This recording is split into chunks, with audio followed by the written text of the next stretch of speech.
of the people than in the conference rooms of any elite. Sam Seder. They are unanimous in their hate for me, and I welcome their hatred. We must guard against the acquisition of unwarranted influence, whether sought or unsought, by the military-industrial complex. The Majority Report with Sam Seder.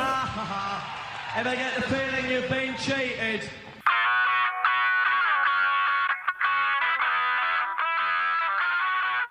It is Wednesday, February 19th, 2025. My name is Emma Vigeland, in for Sam Seder, and this is the 5-time award-winning Majority Report.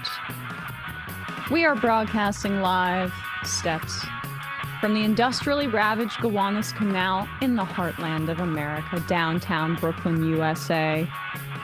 On the program today, Elizabeth Pancotti of the Groundwork Collaborative will be with us to talk about DOGE and Musk and cuts and the Republican economic agenda.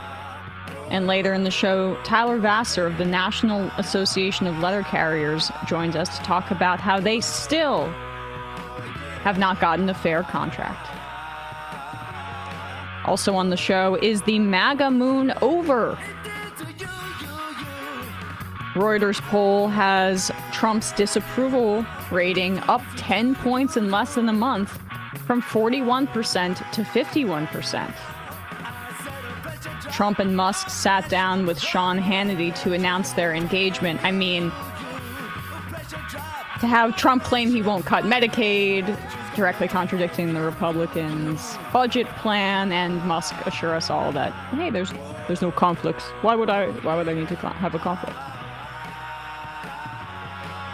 Republican senators have started... He kind of sounds like Netanyahu in my impression. I'm like vacillating between the two. Well, I'll work on it. Republican senators have started begging Trump to release the funds that they themselves appropriated because people in their districts are starting to panic and be harmed. Lying, Trump says Ukraine started the war with Russia, and his foreign policy team meets with the Russians separately. He also issued an executive order making independent regulatory agencies only answerable to the White House. It's like a melding of the Chevron doctrine overturning and the unitary executive theory. The DOGE algorithm boys fired USDA officials working on the bird flu, and now they're begging them to come back. Power of AI. Yes. Another high-ranking federal prosecutor resigns, this time in D.C., over Trump's order to freeze EPA funds already authorized under Biden. The Senate confirms Cantor Fitzgerald executive Howard Lutnick for Commerce Secretary, and Kash Patel moves out of committee. Credit card debt hits a record high of over $1.2 trillion. We are on recession watch, folks. That's how people are just putting like these cost of living increases on credit. Early data shows homicides dropped 16% in 2024 after violent crime had decreased even more than that in 2023. Former president far-right Jair Bolsonaro has been charged for his coup attempt, including an effort to poison Lula. Must be nice. Coups have consequences. Not here. And lastly, Kansas Republicans override their Democratic governor's veto on their gender-affirming care ban for minors. All this and more on today's Majority Report. It is Hump Day. Sam is out this week on vacation. But the news doesn't stop. Hello, Matt. Hello, Bradley. Hello. Bradley silently waves on our podcast platform, but you know, we'll get to him later on. Maybe he'll have some hot takes. So mentioned this in headlines, but last night Donald Trump and Elon Musk went on Sean Hannity, and I mean they're sitting together like, you know, the footage of like Princess Diana and Prince Charles are announcing their engagement. They seem like buddies. Like, I legitimately, not to psychoanalyze these freaks, but like, Elon Musk's father has repeatedly said publicly, I'm not proud of my son. And Elon has to buy guys to be a top video game player. And now he gets to buy a daddy who approves of him finally, right? I love him. He's to my the tune. friend. I love him. I love him very much, as much as a straight man can love another man. He did tweet that. And he only costs like 300 million plus to do it. He can buy. When you're a billionaire, you can even buy your own father. So it's just a bizarre set of circumstances to see Trump sitting alongside the world's richest man and being open about the fact that he's making major decisions in our supposed democracy. Well, you see a little bit of Trump's deficiencies too, in that Musk, for all of his faults, and he is just like, buying a privatized space program and that sort of things. He's an actual capitalist, whereas Trump is a scammer and real estate guy. Yeah, although those are not two entirely separate silos. Of course not, but Trump would love to have Starlink. He would have loved to be like a scam artist, but with all of the kind of technological elements that mystify him, right? That he can't fully understand. Throughout Trump stakes. You see how he's like, he's really, at one point in the interview, maybe we'll play it later, Elon Musk talks about how Neuralink is going to, solve all of these like paralysis and disease. And Trump is like, he's a brilliant guy. Trump is not, he really is a child in the way that he loves like big explosions and sports and athletes and like Hollywood and television. And he is totally fooled by the like Theranos space move fast and break things BS that Elon Musk spews. You see why like the Rogan or Lex Fridman style of being insanely naive about all this stuff is really popular, because it goes to the top. And it'll go away because everyone will, I think, eventually realize it's a scam, but it's future focused at the very least. And I think that's in many ways where the Democrats have been lacking as the party of institutional maintenance. It outsources all of the kind of lofty ideas about the future to a bunch of tech charlatans like Elon Musk, who say we're going to colonize Mars, as if that's really going to happen. But of the reporting on this topic, I guess, or the transcripts or the write-ups this morning from the papers about this interview, the Department of Education stuff hasn't gotten as much coverage. This is one of the answers in this interview that was I wanted to highlight and debunk a bit. Go to an area that I think is key, and you talked about this in recent interviews, and that is we don't need a Department of Education. Okay, and what some people are trying to do is stoke fears that, oh my gosh, my kid's not going to get the money for education, or grandma's Social Security and Medicare. This was a big promise of yours on the campaign trail. So I really want to give you both an opportunity to assure the American people you will keep, the money will be allocated for students, but with higher standards.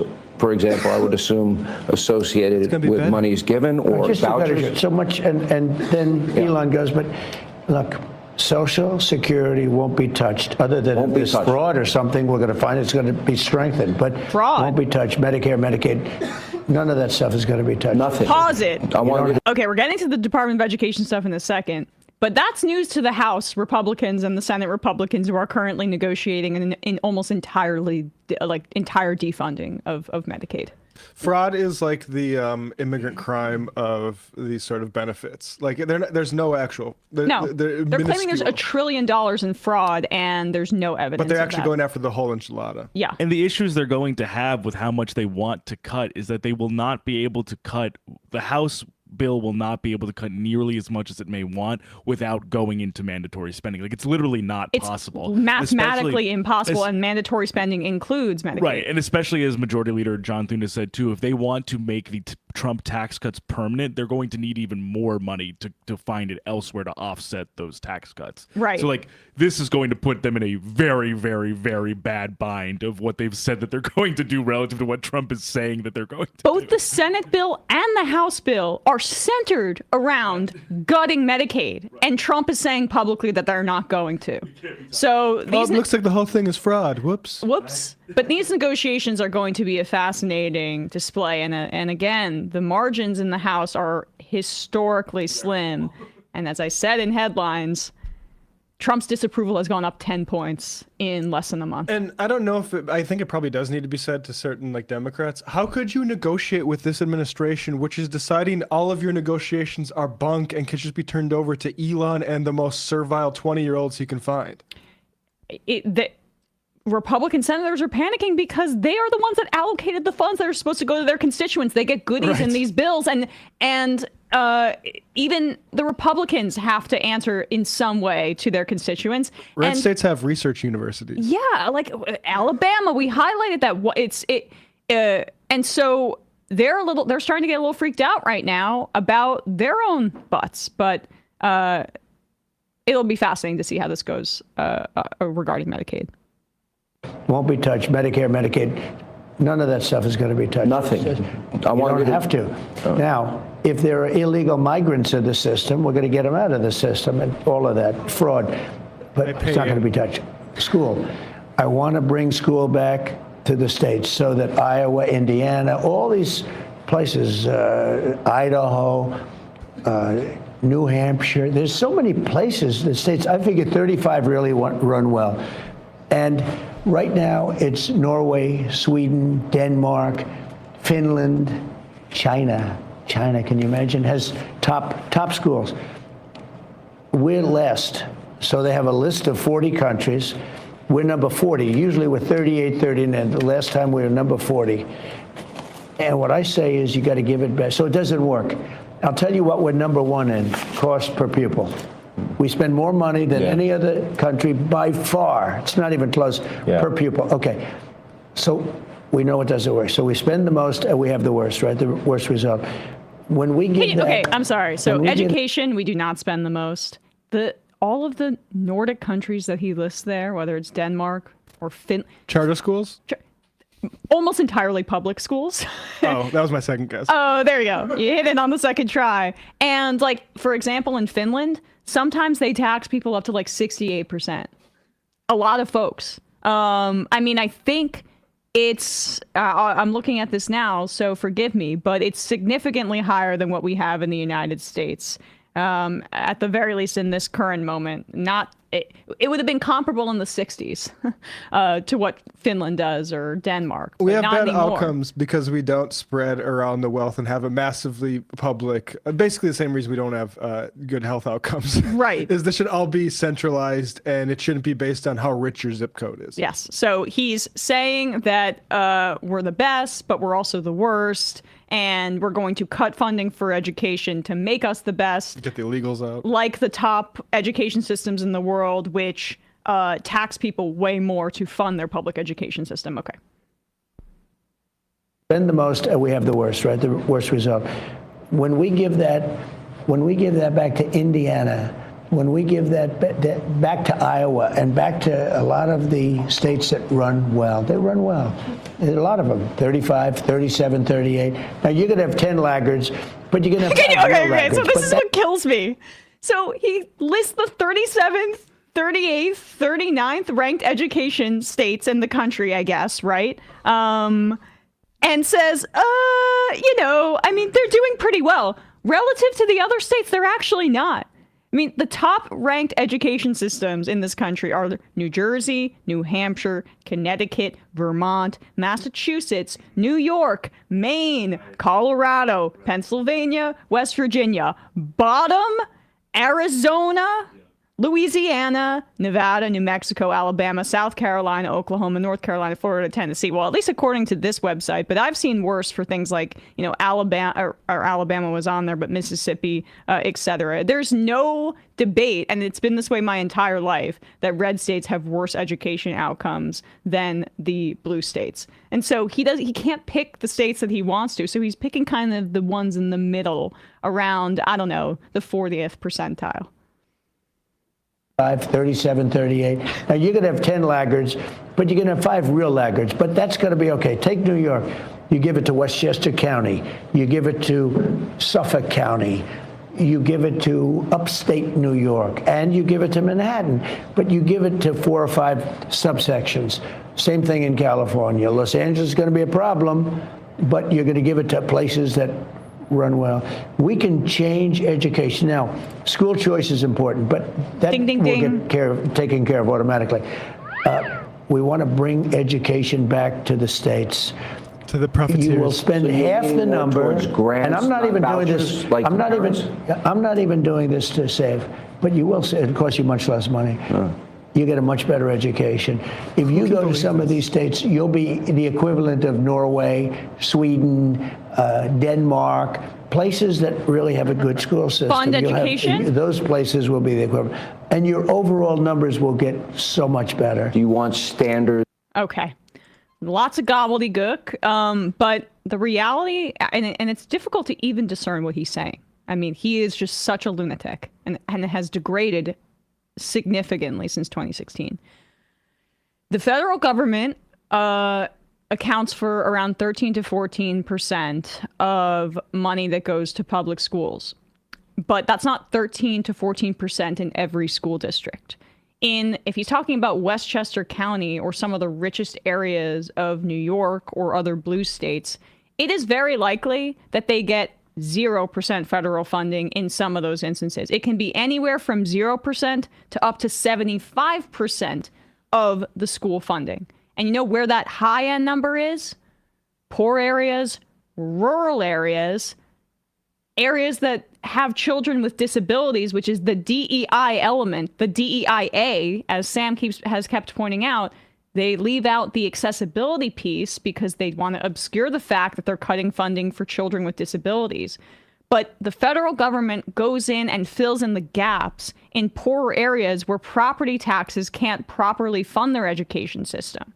So the richest areas are already set with funding their public education with property taxes. I mean, the fact that he brings up Westchester County, I know this because I know people that live in Scarsdale. You know, they go there knowing that they're going to pay high property taxes because of the school system. And what he's trying to do, and Elon Musk are trying to do, is gut the stuff that bridges the gap for the poorest people in our country. And frankly, this is about red states even more than blue states, as I just laid out.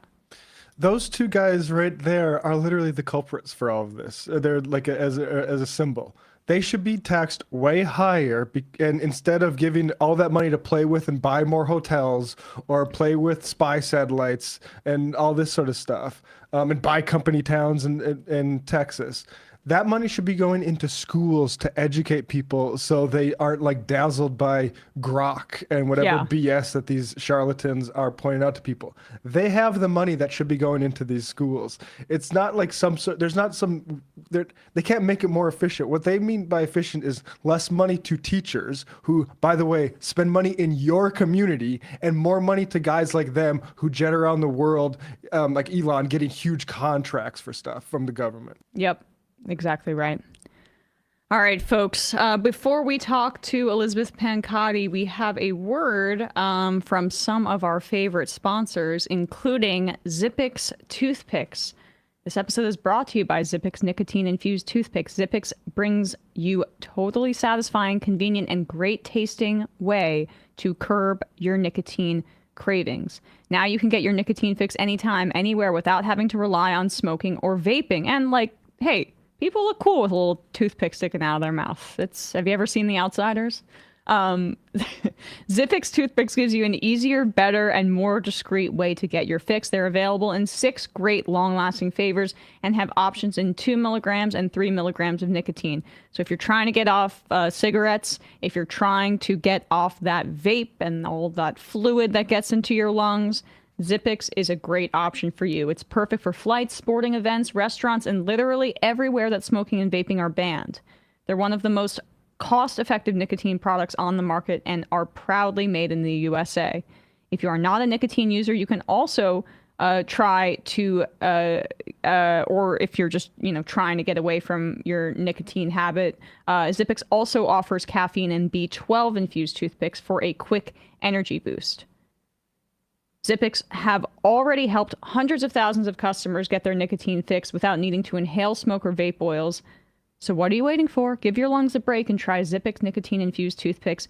Ditch the cigarettes, ditch the vapes, and get some nicotine-infused toothpicks at zippixtoothpicks.com today. Get 10% off your first order by using the code MajorityReport, one word at checkout. Your lungs will be glad you did. Must be 21 or older to order. Warning, nicotine is an addictive chemical. Zip more, smoke less with Zippix nicotine toothpicks. And if...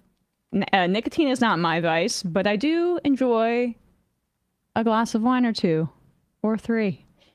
Not recently. I've been taking a bit of a break, but I've got my Z-Biotics waiting for me when I return. Although I did with Bradley the other day, but mostly I've been off the wine kick. I don't know. It's not going to last for that much longer. So Z-Biotics is on my list. I have a few at home, and we have some at the office. They're a staple, especially when we were doing our election night coverage and we had to come back and work the next day. And I've hit 30, and now I'm starting to realize that I don't bounce back like I used to when I'm going out. And now Z-Biotics has allowed me to, at the very least, while enjoying responsibly, feel a bit better the next day. Z-Biotics' pre-alcohol probiotic drink is the world's first genetically engineered probiotic. It was invented by PhD scientists to help you feel better the morning after drinking. And here's how it works. When you drink, alcohol gets converted into a toxic byproduct in the gut. It's this byproduct, not dehydration, which is what you were probably told your whole life, that is to blame for your rough next day. Z-Biotics produces an enzyme to break this byproduct down. Just remember to make Z-Biotics your first drink of the night, drink responsibly, and you will feel your best tomorrow. I kept hearing about pre-alcohol and wondered what it was actually like. Now that I have tried it, I get why everyone is talking about it, and with their GMO technology, Z-Biotics is continuing to invent products that help with everyday challenges in modern living. So stay in the loop and go to zbiotics.com/majority and use majority at checkout. You can also sign up for a subscription using my code, so you can stay prepared no matter the time or occasion. Z-Biotics is backed with a 100% money-back guarantee, so if you are unsatisfied for any reason, they will refund your money, no questions asked. Remember to head to zbiotics.com/majority and use the code majority at checkout for 15% off. Thank you, Z-Biotics, for sponsoring this episode. A word from another one of our sponsors, and then we'll be speaking to Elizabeth. Hey, you ever wonder how much of your personal data is out there on the internet for anyone to see? Well, I got news for you. All of it. Not all of it. A ton of it. Certainly much more than you think. Your name, your contact info, your social security number, your home address, information about your family members, former addresses, your cousins, people you associate with, all being compiled by data brokers and sold online. Data brokers make a profit off your data. Your data is a commodity. Anyone on the web can buy your private details. This is what scammers will do in phishers. PH phishers. They will, they'll buy your social security number on one thing, or they'll buy your password on one thing, or they'll even see that you have National Grid customer or whatever it is. Then they'll send you fake emails and they'll trick you because they know information that you think who could know this? It's all sold. This can, like I say, this data brokerage leads to identity theft, unwanted spam calls, creeps knowing more stuff about you than you want. For years, I've been using a service to deal with this, way before they decided to advertise And I want to thank our sponsor for today's episode, Delete Me. Like I say, as a person who exists publicly, especially as someone who shares his or her opinions online, as you may have noticed, I am hyper aware of safety and security. OPSEC, folks. Like I say, easier than ever to find personal information about people online. And the way I have been dealing with it for years, maybe 7 or 8 years, I think it is. Delete Me. What happens is you sign up, you provide Delete Me with exactly what information you want deleted, and their experts take it from there. Delete Me sends you a regular personalized privacy report showing what info they found, where they found it, and what they removed. Delete Me is not a one-time service because these data brokers keep refilling up their troughs of information about you. So Delete Me is always working for you, constantly monitoring, removing personal information you don't want on the internet. To put it simply, Delete Me does all the hard work of wiping you and your family's personal information from your data broker websites. Maybe it's your and your family. Regardless, take control of your data. Keep your private life private by signing up for Delete Me. It's now at a special discount for our listeners. Get 20% off your Delete Me plan by texting the word majority to 64,000. That's majority. Text majority to 64,000. Majority 64000. Text that word majority to 64000. Message and data rights apply. See terms for details. We will put that info in the podcast and YouTube description.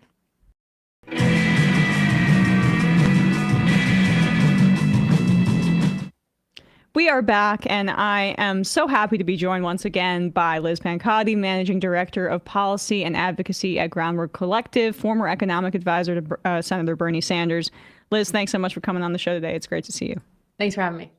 So you want to start with this, because we got to laugh as the flames dance around us, but the DOGE people are idiots, and it's taken less than 24 hours to disprove their claim that they have saved $55 billion by scraping our treasury for personal data so Elon Musk can make his version of Venmo on Twitter. So this account, all of this stuff, they're just taking screenshots. It's really been backed up by other reporting here. Went through it really well. Momentum chaser, got to give them credit here. They're claiming that $55 billion has been saved via the Musk groypers going through everything. And let's see if this is the case. All right. So here's one. The first thing this person did was add up the saved column for all the canceled contracts in real estate. The numbers are $16.5 billion and $0.14 billion, respectively. Odd. Since almost all the purported savings come from contracts, let's focus on that. So this is the biggest ticket item. They're talking about the DHS contract, and they listed as saving $8 billion. Actually, it's $8 million. So they must have tried to automate Math scraping. is hard, Emma. Math is really hard, Emma. They missed a zero. So now... it happens to all of us. Yeah. All among us. All of us. So... that's an $8 million contract that they had publicly claimed was $8 billion. All right, here we go. Maybe that's it. Maybe that's the only error that they made. And clearly they're using AI for this, which we can talk about. But scroll down to the next one. Then these USAID contracts listed at $655 million each. So $2 billion total. Wow. Wait, these are IDVs, not contracts. The $655 million is the entire set aside being triple counted. In the first 5 years, only $73 million was awarded, and only 2 years remain. People are going to get the idea, but keep going. This is like if you had a lease for 12 months, and in the last month you left your lease, and you said you saved your last $1,000 in rent, but you've already paid the other 11 months worth. But because you're canceling your lease early, you can say you saved all 12 months worth. Right. Is there any more here? Just keep scrolling down a little bit. The Social Security IT services contract, they say it's worth $1 billion. Well, again, this contract spans 6 years. 80% has already been spent, to your point, Liz. More like $250 million in savings spread over the next 3 years. That's $80 million a year. But we don't need IT services at the Social Security Department because we've got DOGE over there. We do. We have them, and we can rely on those 19 to 24-year-olds. People get the idea. There's a series of lies that this claim has relied upon. Where are we at right now in terms of the actual amount saved by Elon and DOGE? Our friend Momentum Chaser added it all up. It's actually really annoying for people who are purportedly computer scientists. Their table, you have to just scroll through it. Like you can't just export the whole thing to Excel. So that's probably by design, right? No, sure. Yeah. They've corrected it to $8 million. Total. Which 7.9 of that is just like newspaper subscriptions. So, and last night, Elon Musk claimed and Trump that they're going after $1 trillion in waste, fraud, and abuse. But that's now, correct. After nearly a month of this, they found $8 million in contracts that they're going to categorize as waste, fraud, and abuse to cancel. Yeah, I think my colleague Alex said it really well this morning. He said it's come from misunderstandings, math errors, and typos. So, can you get $8 million worth of misunderstandings, math errors, and typos? Probably. Can you get $1 trillion or $2 trillion? I'm bearish on that. Okay. All right. Well, I guess then take us through this past month. As somebody who works in economic policy, as I mentioned, you work for Senator Bernie Sanders, and I did mistakenly say the Groundwork Collective. I meant Groundwork Collaborative. My bad. But what has your assessment been, I guess, over the past few months? And can you explain to people why this effort by Musk to essentially cut funds that have already been allocated by Congress should be considered wildly illegal and unconstitutional? It's definitely illegal. It's definitely unconstitutional. I think the courts Republicans, unfortunately, spent 45 years stacking the courts full of conservative judges and justices. So it's going to take a bit, and they've got some favorable folks to go through. I think the issue we have is that, the lawyers are going to fight this in court. That's great. It takes a lot of time to do that. And what the real problem is that our elected officials are really not realizing that normal people don't care about courts, and they want them to do something about it. And so there's pulling out from our friends at Data for Progress this week that 67% of Dem or Dem-leaning voters say the party is not doing enough to stand up to Trump and Musk, which I think, I'm not sure what the other 33% of people are seeing, but I feel like we're all rolling over here, which is really unfortunate. You've got a couple folks, I think Greg Casar, chair of the Congressional Progressive Caucus, had a great clip in a hearing last week where he said that Elon Musk is going after your grandma's $1 a day instead of, wealthy billionaires' money. I think they've got to do something. So we partnered with Hart, a research firm, and Public Citizen to figure out how Democrats can talk about this. And you'll be shocked to know. Yeah, you'll be shocked to know that all they have to do is say that Elon Musk is raiding Social Security, Medicaid, and food stamps to pay for tax cuts to billionaires. It's very easy. That's exactly what they're doing, and we just need to call them on it. And they're already plummeting in popularity. I mean, Elon Musk is by generous metrics, -15 in favorability. So folks already intrinsically understand that they don't like what's going on. Bradley, do you have that PDF that I just mentioned? So this is from last week. You mentioned the Groundwork Collaborative and others, Public Citizen, Hart Research, worked on this. Looking at just the bar chart at the end here. Yeah.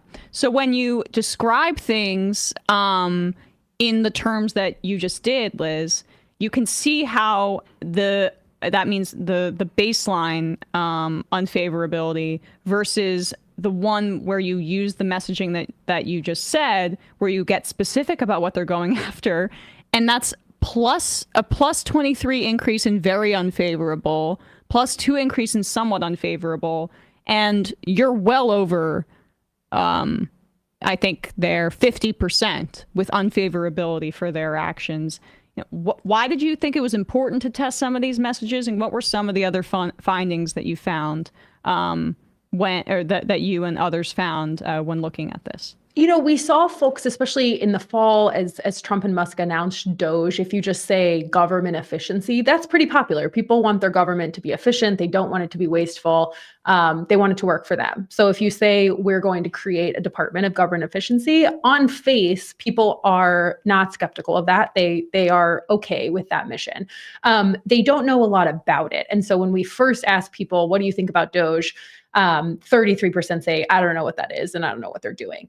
And it's very, very easy to close that gap if you simply say a billionaire, the world's richest man, is using the shell of a government agency to go in, get all of your personal information, get your grandma's social security number, fire literally veterans who take care of veterans. I saw you tweeted this out. Veterans who take care of veterans at the Veterans Administration, fire them, fire the scientists working on avian flu in the midst of an egg price crisis.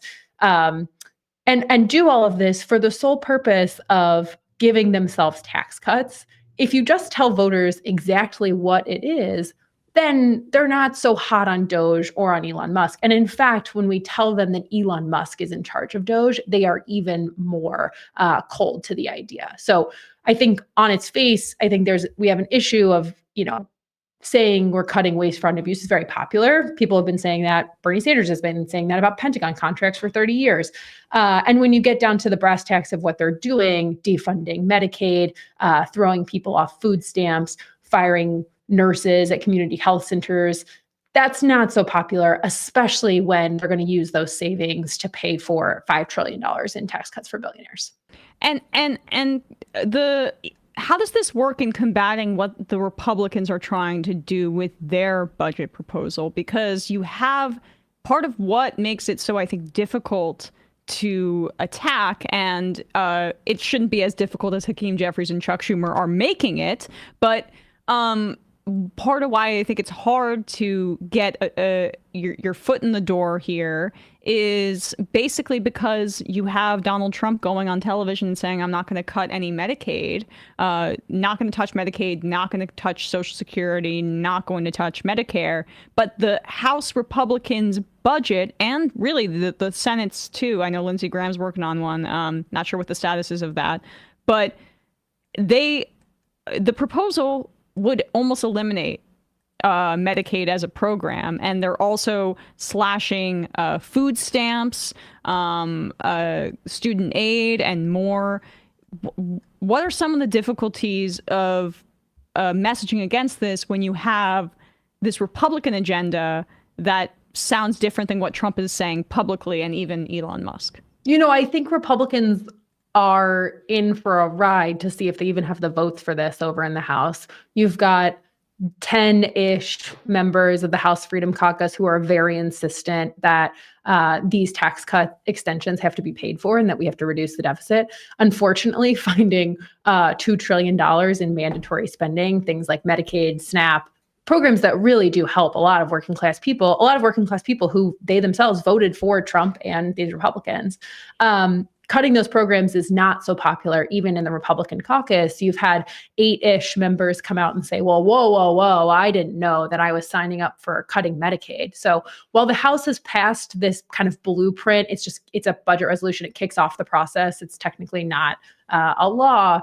While they've passed a thing that says that they will cut up to $800 billion from Medicaid, $200 billion from food stamps, they're going to, I think, have a really tough time getting that over the finish line, even to kick off the process.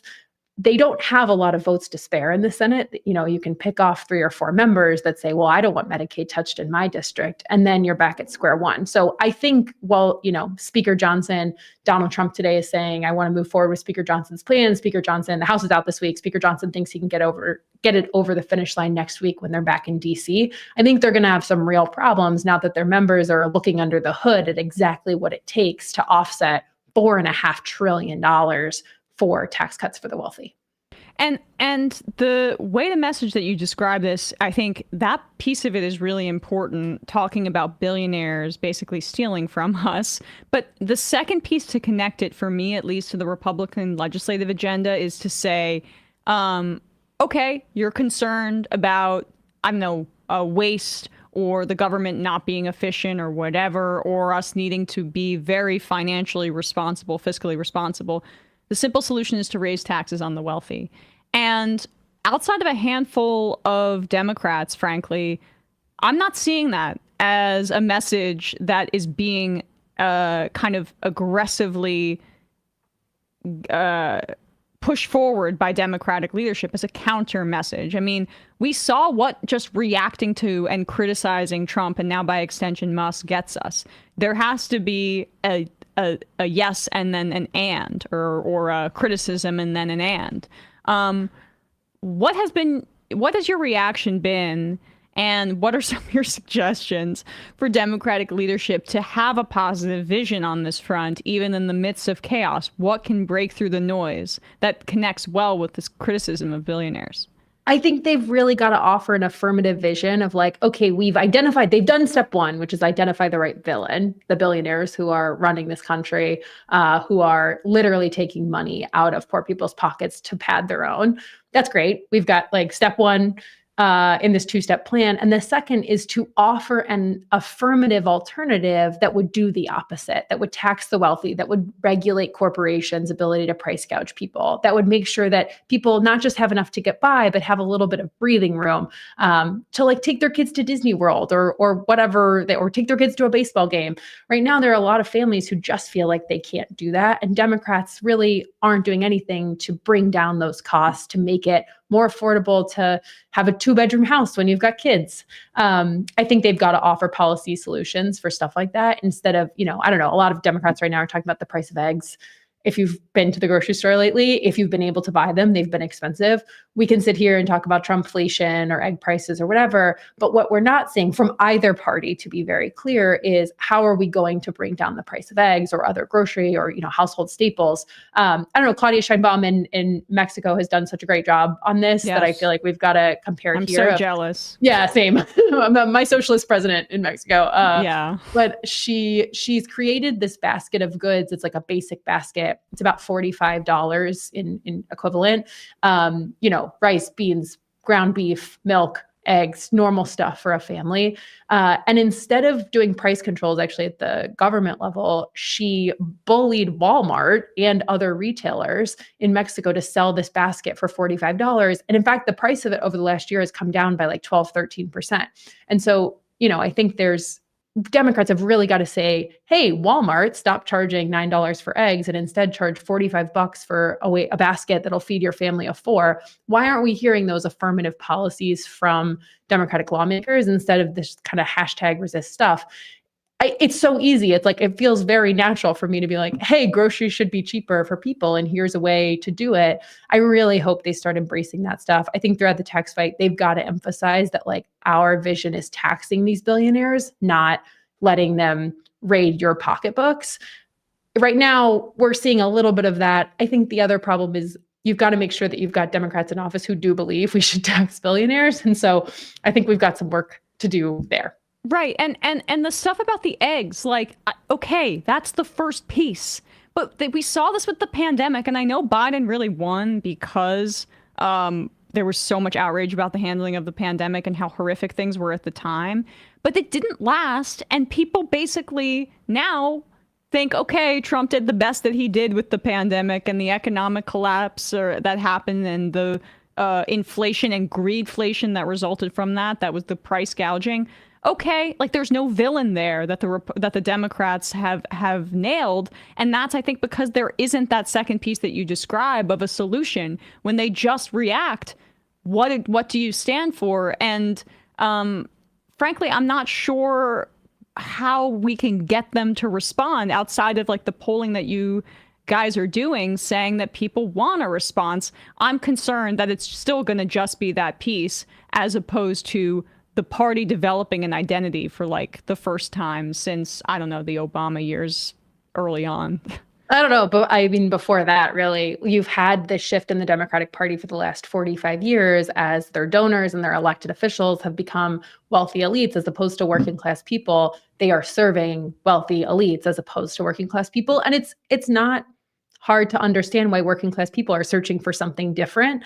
And I think instead of, doing the culture war stuff or voting for Lake and Riley and throwing immigrants or trans kids under the bus, Democrats have really got to offer an affirmative vision here of, okay, Republicans are handing the keys to Social Security to Elon Musk, who's going to invest it in his private companies and privatize it and cut grandma off of like the $1,000 she gets a month. And instead say Democrats are going to strengthen Social Security and make sure that it actually provides dignity in retirement. Or instead of rating Medicaid and Medicare, Democrats are going to make sure that, you've got Medicare, dental, vision, hearing in your old age. Like really offer an alternative. Find the right villain, find Elon Musk, find the billionaires, find the corporations that are doing terrible stuff to American families and say, not only these guys are bad, but here's what we're going to do instead.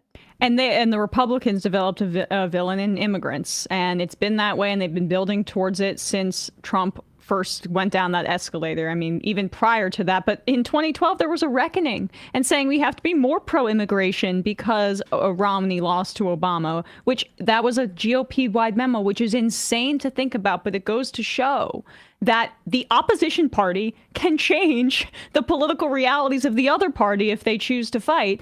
And, this is a few days old, but I saw it just today and I headlined it, that we have reached a new record of credit card debt in this country. It's over $1.2 trillion.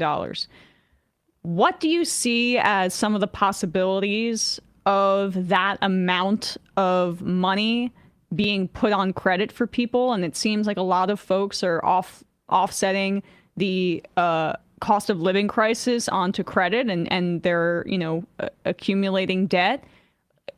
This is, I feel like, one of the hidden horrors of our economy right now that could really harm people as like this if the Trump administration continues to pursue our austerity. What's your assessment of where people are at largely and where the pitfalls are of relying on some of these traditional economic indicators that don't take something like that into account? I think, we do have, it's interesting, the Fed actually publishes really good data on household debt, which is how we know that.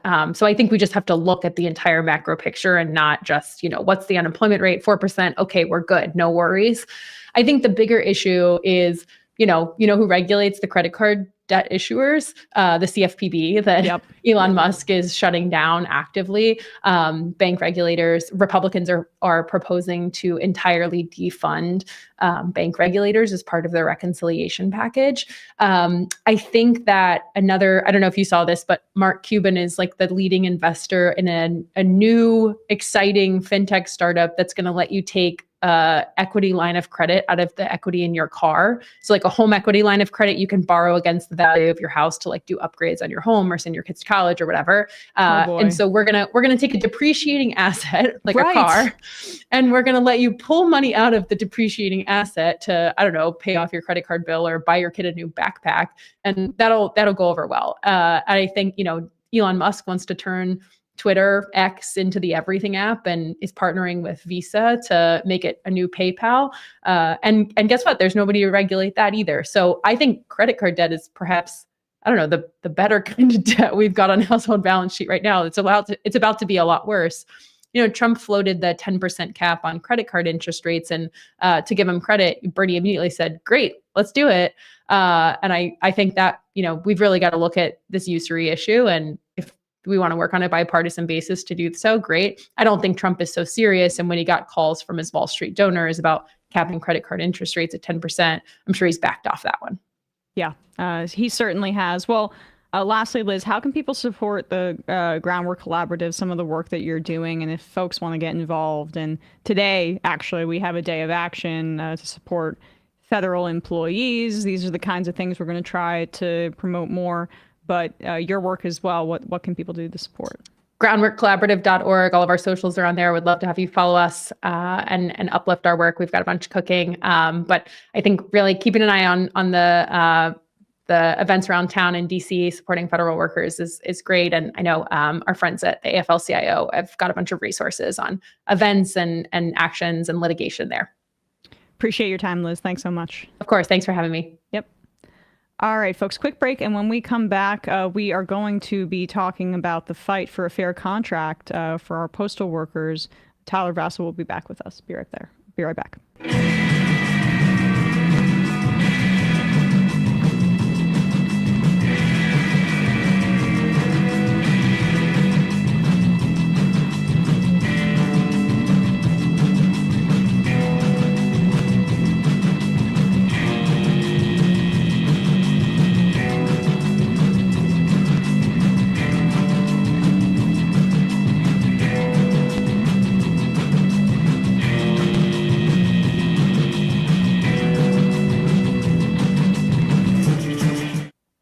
We are back, and we are joined now by Tyler Vasseur, shop steward with the National Association of Letter Carriers, Branch 9.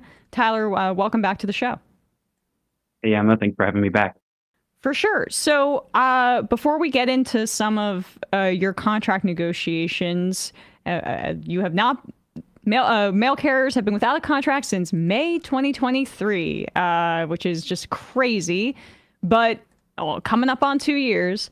But this morning, or I guess yesterday, Postmaster General Louis DeJoy, who was initially appointed by Trump and then kept on by the Biden administration, it's been announced that he's stepping down. As a postal worker, what's your reaction to that? Yeah, so DeJoy was definitely not a fan. I was definitely not a fan of DeJoy. I think most postal workers were not a fan of DeJoy. Like you said, he was first put in place under the first Trump administration. This was right on the backs of a Trump administration report that came out that recommended privatization of the Postal Service. So it was pretty clear DeJoy, coming from the logistics industry, was put in place in order to try to implement privatization or some sort of plan heading in that direction. The 10-year Delivering for America plan came out of that. And it's pretty clear that DeJoy isn't stepping down just by himself. I'm sure he got a phone call or two. And ultimately, I think it's because he's not going fast enough and he's not an effective messenger or deliverer of privatization. I think it's pretty clear we're likely to get someone worse than DeJoy. We're very likely to see a DOGE-friendly, Trump-endorsed Postmaster General that will either push outright for privatization or more likely look for outsourcing of processing, outsourcing of all of the trucking, things like that, and how letter carriers will feel that, on top of the fact that if other postal unions are weakened, we're weakened. The way that we'll feel that is that we will see probably an increase in harassment based off of the GPS data on our scanners because of that. And so ultimately, I think we've got a big fight on our hands, to say the least. Yeah. Can you explain for folks why DeJoy was kept on under the Biden administration? That's the $1 million question. I think, like what we saw with the Biden administration, they didn't want to rock the boat. I'm sure they had their reasoning, and it was, hey, let's see how this 10-year plan rollout goes. Ultimately, I don't have an answer for that. I think Biden should have given him the boot. Obviously, there's a postal board of governors, but there's a way for the president clearly to be a part of that process. Yeah. It's what would a privatization model look like? I mean, we would be talking about increased prices for postage and shipping, and I mean, this is an American institution that people have relied on for centuries, to deliver to areas that are not profitable, right? Rural areas, the Postal Service still has to deliver mail to people that may be in an area where there's a very low population density, and so hey, UPS may not go there, but the USPS has to go there. Like that would be, I think, the reality, right? Is there would be Postal Service deserts for areas that are not profitable, in addition to the labor concerns. That's exactly right. I forgot it was some Republican. I don't know if he was a House rep or a senator who came out and with an op-ed, basically inviting DOGE to take a look at USPS and what he was proposing, because it would be difficult to privatize outright. That doesn't mean it's not possible, but it'd be difficult to do it all at once. What he was recommending is, he was saying, oh, look at these healthcare costs and look at these pensions. We need to outsource the processing in the processing facilities. We need to look for other things to outsource, janitorial services, trucking, all APWU, all union positions. And so I think they would probably go there first. They would try to outsource those things. It's difficult for them to outsource or privatize delivery as it currently stands because we deliver to every single house. We have letter carriers in every single community, every corner of this country, delivering every single day. So they would probably go for the processing first. But if it were to happen, you're exactly right. We've seen an increase in prices, and not just at USPS, but across the board, because the existence of a public postal service that has relatively affordable prices, as I've said before. It's like a public option for healthcare, right? Even though I would want a fully socialized healthcare system, a public option would also bring down insurance costs because they would have to compete the private insurance with the public option. It's the same thing with the Postal Service. Right. And so now it brings me to your contract negotiations and the fact that the letter carriers have been fighting for a year and a half for a fair wage. Last time we spoke to you was, I think, in November. You were still in negotiations, and then earlier this month, the letter carriers rejected a proposal. So what was that proposal? And I guess if you could just take everybody through the timeline of your negotiations that led you to the present day. Yeah, so it was actually, negotiations started 2 years ago. February of 2023 is when negotiations started. The contract expired in May of 2023. We got the tentative agreement in, I think, October 14th, mid-October. And so when we last spoke, we were actually just about to receive our ballot. And so we received the ballot during peak season, which for anyone who knows anything about the Postal Service or delivery companies in general, peak season between Thanksgiving and basically New Year's, it's, you basically have a double the load every single day of mail and packages to deliver. And so voting happened at a very, after Trump's election when people were fearful of what could happen. It happened after, in the middle of peak season when people are busy and overworked. And so it's been really 2 years that we've been a part of this process. And just to get into some of the numbers in the background, for those who don't know, we voted down this contract. This was a historic no vote for NALC members. And I know historic is thrown around a lot. I think it's overused. I think it's applicable here because this is only the second time a contract has been voted down in NALC's 55 years of collective bargaining history. This is only the second time. The last time this happened was in 1978. And that was a time when workers were dealing with their own inflation, much higher inflation, but precarious economic outlook. There was a rank and file reform caucus, a movement that came out of the 1970s strike that actually took that, won lots of democratic internal reforms in those 8 years, organized a no vote on that 1978 contract, and then took national leadership shortly thereafter. And so this contract was rejected by an over 2-to-1 margin. There was a 42% increase in voter turnout compared to the last contract that we voted on. And there were more no votes this time than total turnout for the last contract. So those are some of the numbers, which I would argue make it a historic event in my union's history. And can you explain why the contract was voted down and what some of the offers were compared to what you all are asking for? We went over this in November, but I think it's helpful for folks who didn't see that interview. Absolutely. Yeah, I think the main headline, there's lots of details, lots of work rules that we could go into, but just for the broader audience, the main thing that really infuriated workers after working 600 days without a contract was that we got 1.3% annual wage increases, general wage increases, 1.3%. So over the life of a 3-year contract, it was 3.9%. And the argument is, combine that with our cost of living adjustments, that's a halfway decent raise. But our cost of living adjustments are not one-to-one with inflation. And so if that cost of living adjustment increase and that 1.3% per year isn't higher than inflation, then we're looking at a pay cut. And that's what we were arguing. This is a pay cut that we were accepting if we accepted that contract. And so things like I'm the chair of Build Up Fighting NALC, a growing rank and file reform caucus in NALC. And our demands were for $30 an hour starting wage, an all-career workforce, an end to the 2-tier pay scale, an end to mandatory overtime, the right to strike, things like that. And what's the starting wage now, Tyler? What was that?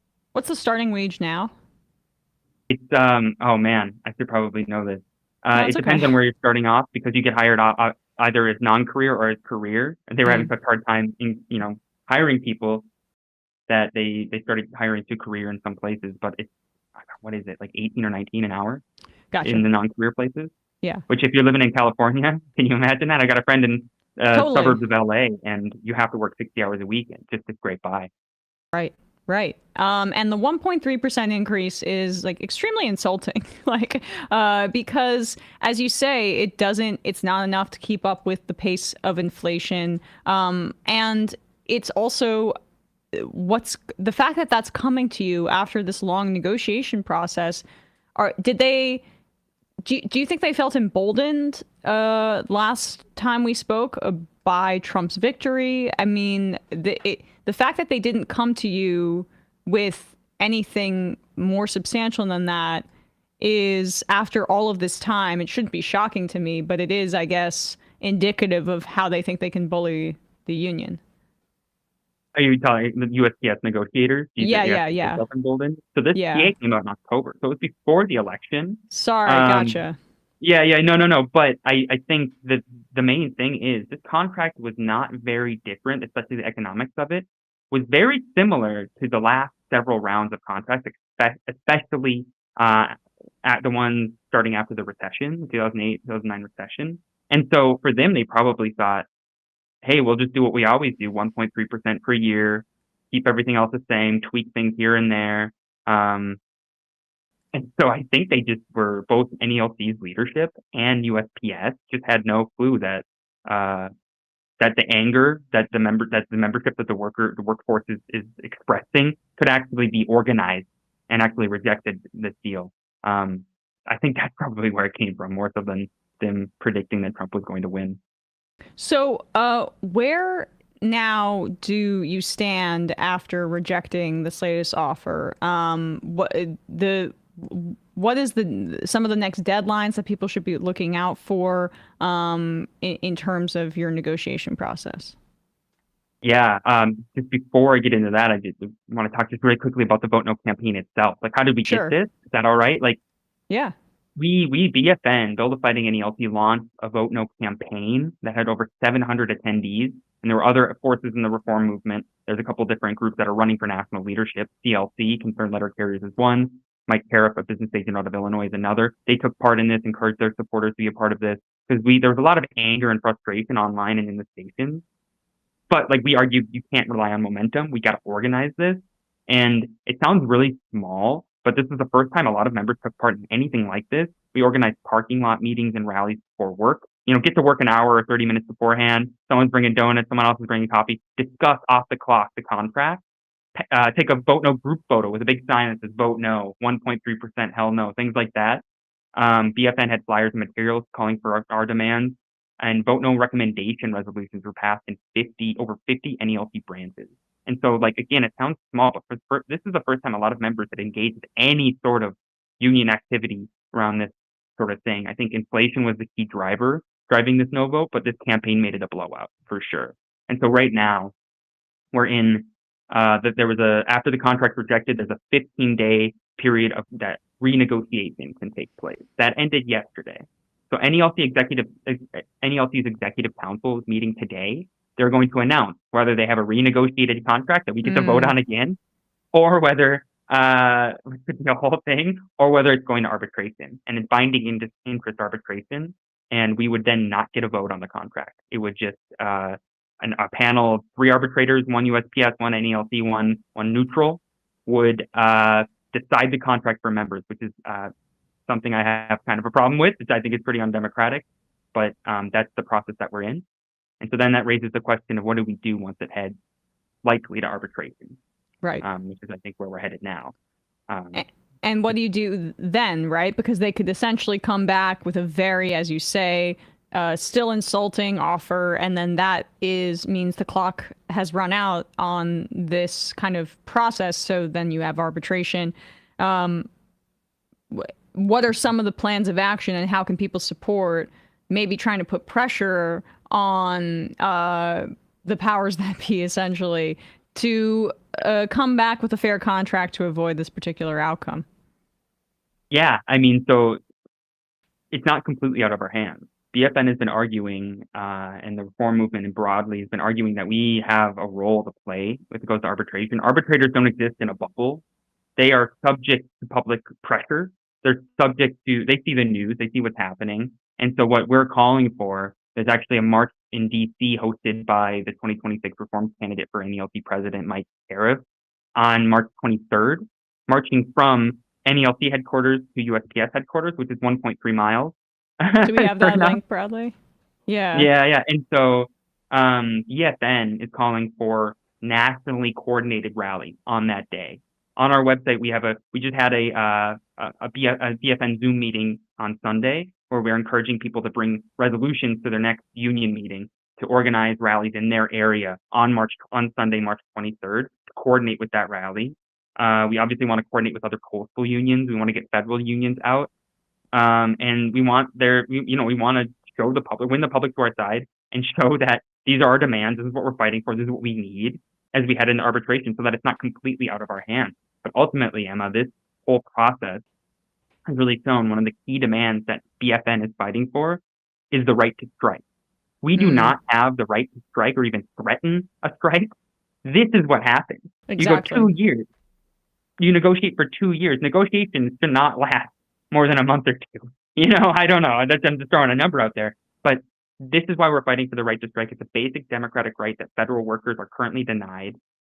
The post office job, the jobs at the post office, which used to be blue collar royalty, essentially, they were high paying, really the jobs with good benefits because of the gains that came out of the 1970 strike. And every year we get away from 1970, the more and more we have lost buying power. We have lost benefits. We have gotten worse, more loosened working conditions. And so that's ultimately why the right to strike is such a big push for BFN. But ultimately, in the here and now, I really encourage NALC members listening to bring resolutions for a March 23rd contract rally to the next union meeting, and reach out to other federal unions, other postal unions to be there. We have it up here right now, all out for March 23rd rallies. You can go to, we'll put a link to this below but it's really fighting NALC.com, where you can get the updates that you need. Tyler, really appreciate your time today and giving us an update on that. And we'll check back in with you soon, probably closer to that date, to get an update. Thanks so much. Good. Thank you, Emma. And I just encourage NALC members to go to that website, fightingnalc.com, and sign up to join BFN. We have material on there about the history of BFN. Where did we come from? Where are we headed? And also material about a guide of how to start a chapter. Because we're building chapters across the country. We've already got them started in Portland, in Minneapolis, in Buffalo, New York, and a number of other places. And so I just really encourage people to get involved, because this is a fight that's bigger than just this one contract. It's ultimately a fight to fight privatization and a fully functioning public postal service. Yeah, and I think that it's also just a great opportunity in the next 4 years to find a community. This isn't just limited, of course, to postal workers, but joining a union and fighting for your coworkers and your colleagues and your community and other folks in solidarity is a great way to fight against this far-right administration over the next 4 years, where opportunities will be limited. So, Tyler, thanks so much, and really appreciate your time today. All right, thanks, Emma. See you next time. All right, with that, we are going to bring in one RM Brown for the fun half. But first, Matt, what's happening on Left Reckoning? Left Reckoning, we had JFK researcher Jefferson Morley on. It was really great having him on. And I appreciate, I'm glad he tweeted about it, saying after being on a bunch of right-wing programs, like Tucker had him on, interestingly. It was good to be on left-wing program because he talks about being more of like a Bernie type of guy. And I think it's a shame in liberal media that I think people are afraid of this story.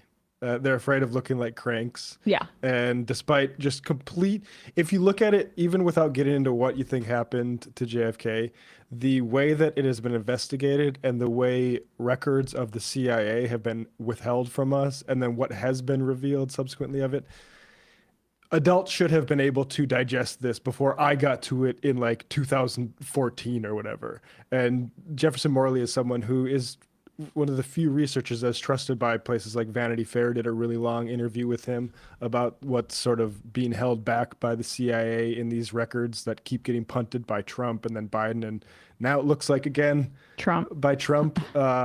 So yeah, it was really a great honor to have Jefferson Morley on the program last night. Patreon.com/Left Reckoning, where we went into Javier Milei in the post game, Javier Milei's rug pull of a nation that is having currency issues. So imagine you're having currency problems and the head of state said, I mean, we don't have the same issues of Argentina, obviously. The head of state says, here's a great new financial opportunity, and then immediately the rug is pulled on it, and people are pissed and want to impeach him. So it's kind of interesting about. He's a techno optimist, though. So this is the model for what the tech oligarchs want in the United States. They're big Milei fans. It's funny, like here in Milei, and we'll probably talk about it more with Binder, but being like, look, I believed in techno optimism. I thought like it can't do anything.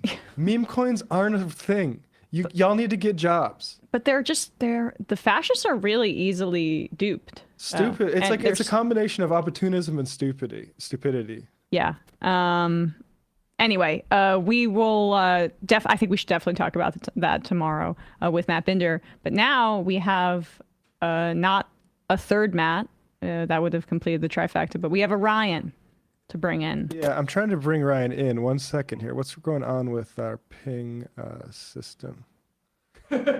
Can we hear him live? Can we hear him live? Here we go. 1 second. Oh, there we are. There we are. Am I on? You're on. I love the dual lava lamps in the background. Oh yeah. I bought those for you guys. Oh, I am a lava. Yeah. I'm partial to lava lamps. I mean, I guess it's 1992 all over again, huh? I'm in my dorm room. Yeah, right. I got some Bob Marley posters on the other side. You can't see them, and there's a black. Is that light. a bong? No, it's not a bong. Whoa! Don't look at that. Don't look at that. Don't tell my mom. Don't tell my parents. There's a Pink Floyd poster of the women with the naked album covers on the back. Oh, never listened to it, but I got the poster. It's a sweet poster. Yeah, my posters were a little bit different, but Cobain. You had she had a Pulp Fiction and a Boondock Saints, I would imagine, probably. No Boondock Saints. I did have Cobain, the Beatles, Jimi Hendrix. Was it like early Beatles or late Beatles? It was late Beatles. I'm not an early Beatles person. Yes, so that was my energy. R.M. Brown. Who the hell are you? Where should people check out your stuff? Hey, thanks for having me. Sure. YouTube. This website, youtube.com. I upload videos on there. RM Brown, the RM Brown channel. I'm a big fan. By the way, I'm a big fan of all you guys. It's always weird coming on here because like you guys are my like Wicked or whatever, you know? What do you mean by that? Like, you're my celebrities. People are always talking about Wicked. Like anywhere you go, you hear people talking about Wicked. You guys are that to me. Wow. So we're a musical movie spectacular this year. I mean, look, I'll take it. I enjoyed Wicked. I liked it a lot. So it was good. The Miami Hurricane sweatshirt. Got to say. Thank you. Thank you so much. I'm rooting for Cam Ward in the draft this year. So like a Ken Dorsey era. That was Ken Dorsey. He was the quarterback, right? In like 2000, something like that. I don't know if I could. Willis McGahee. He's a coach in the league. I didn't know he was at Miami. But anyway, everybody's turning off the stream. See you in the fun. Ricky half Williams. Okay. Take your calls and read your IM 646-257-3920. Bye. Okay, Emma, please. Well, I feel that my voice is sorely lacking on the majority report. Wait, look, Sam is unpopular. I do deserve a vacation at Disney World. So, ladies and gentlemen, it is my pleasure to welcome Emma to the show. It is Thursday. I think you need to take over for Sam. Yes, please. No. I'm gonna pause you right there. Wait, what? You can't encourage Emma to live like this. And I'll tell you why. So was offered a tour, sushi, and poker with the boys. Tour, Sushi and poker with the boys. Was offered a tour. Sushi and poker with the boys. What? Tour. Sushi and poker. Tim's upset. Tour. Sushi and poker with the boys. Was offered a tour. Sushi and that's what we call it in the biz. Tour. Sushi and poker with the boys. Right. Tour. Sushi and poker. We're gonna get demonetized. I just think that what you did to Tim Pool was mean. Free speech. That's not what we're about here. Look at how sad he's become now. You shouldn't even talk about it because I think you're responsible. I probably am in a certain way, but let's get to the meltdown here. Tour. Sushi and poker with the boys. Oh my God. Tour. Wow. Sushi. I'm sorry, I'm losing my fucking mind. Was offered a tour. Sushi and poker with the boys. Logic. Tour. Sushi and poker with the boys. Boy. Tour. I think I'm like a little kid. I think I'm like a little kid. I think I'm like a kid. Tour. I think I'm like a little kid. I think I'm like a little kid. I had this debate 7,000 times. A little kid. I think I'm like a little kid. I think I'm like a kid. Tour. I'm losing my fucking mind. Some people just don't understand. So I'm not trying to be a dick right now, but like, I absolutely think the U.S. should be providing me with a wife and kids. That's not what we're talking about here. Okay, all right. It's not a fun job. Tour. That's a real thing. That's real thing. Real thing. Willy Wonka. Tour. That's a real thing. That's real thing. Real thing. What's that offered a tour? That's a real thing. That's real thing. Real thing. That's a tour.